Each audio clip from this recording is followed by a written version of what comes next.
চিংড়িগুলোকে ভেজে তুলে নিয়েছি। এখানে পেঁয়াজ, টমেটো, আদা, রসুন কেটে নিয়েছি।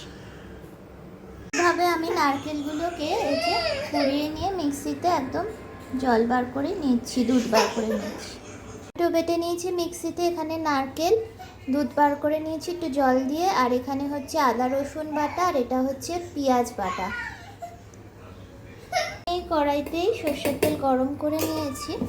এবারে এই আদা রসুনের পেস্টটা দিয়ে দেবো।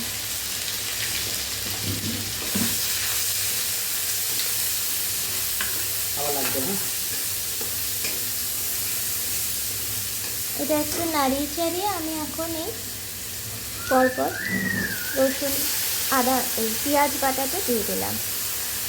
পেঁয়াজ বাটাটা দিয়ে একটু কষে নেব।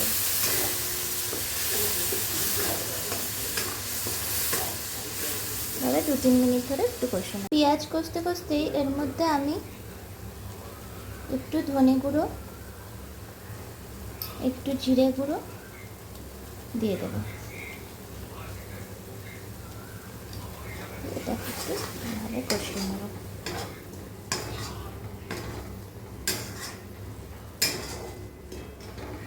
এর মধ্যে আমি একটু হলুদ গুঁড়ো অ্যাড করে দিলাম। আর দিয়ে দেবো একটু গরম মশলার গুঁড়ো।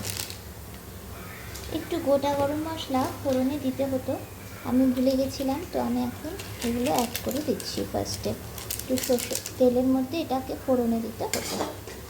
তো নাও এটাকে আমি ভাজা ভাজা করে তেল ছাড়া অবধি কষে নেব।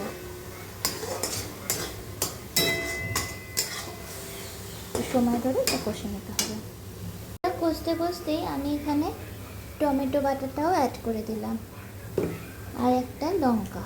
তোমাদের পরিমাণ মতো তোমরা ঝাল দেবে। একটুখানি আমি বেটেও নিয়েছিলাম লঙ্কাটা এই টমেটোর সাথে। এটাকে আমরা একটু সময় ধরে কষবো, তেল ছেড়ে আসে 3-4 মিনিট। মশলাটায় তেল কষে বেরিয়ে এসছে এবং কড়াই থেকেও ছেড়ে এসছে।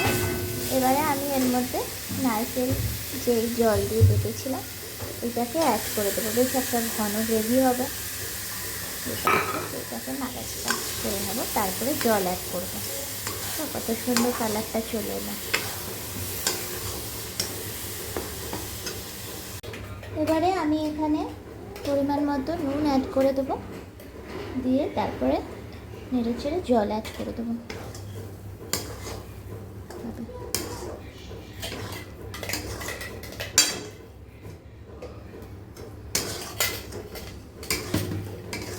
হয়ে যাওয়ার পরে আমি এখানে এই বাটি ধোয়া জলটাই অ্যাড করে দেবো। এটা ফুটতে শুরু করেছে। এবারে ফাইনালি আমি এই চিংড়িগুলো অ্যাড করে দেবো। অনেকটা চিংড়ি এবারে অ্যাড করার পরে আমি আবার ঢাকা দিয়ে দেবো 2-3 মিনিটের জন্য। এইবারে খুলে দেখি খুব সুন্দর একটা সেন্ট বেরিয়েছে। দেখো একদম গ্রেভিটা ফুটতে শুরু করেছে। এবারে 2-3 মিনিট মতো ফোটাতে হবে। লাস্টে খুবই ভালো এটা খেতে হয়। লাস্টে আমি একটু অল্প চিনি অ্যাড করে দেবো। কালারটা খুব ভালো হয় আর খেতেও একটু মিষ্টি মিষ্টি হালকা ভালো লাগে। আর দেখো আমার কাছে এই যে ফ্রেশ ক্রিম ছিল, এটা আমি এখানে অ্যাড করে দেবো চামচ দিয়ে। এটা তোমরা অপশানে দিলেও দিতে পারো। তো আমার মনে একটু খেতে টেস্টটা বেশ রেস্টুরেন্ট হয়, সেই জন্য এটা আমি অ্যাড করে দেবো।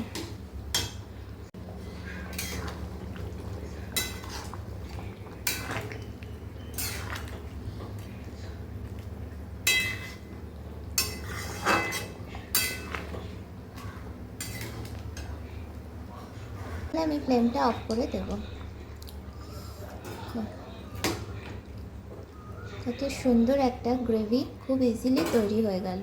আর চিংড়ির মালাইকারির ফাইনাল লুকস এত সুন্দর দেখতে আর খেতেও ততটাই অসাধারণ হয়।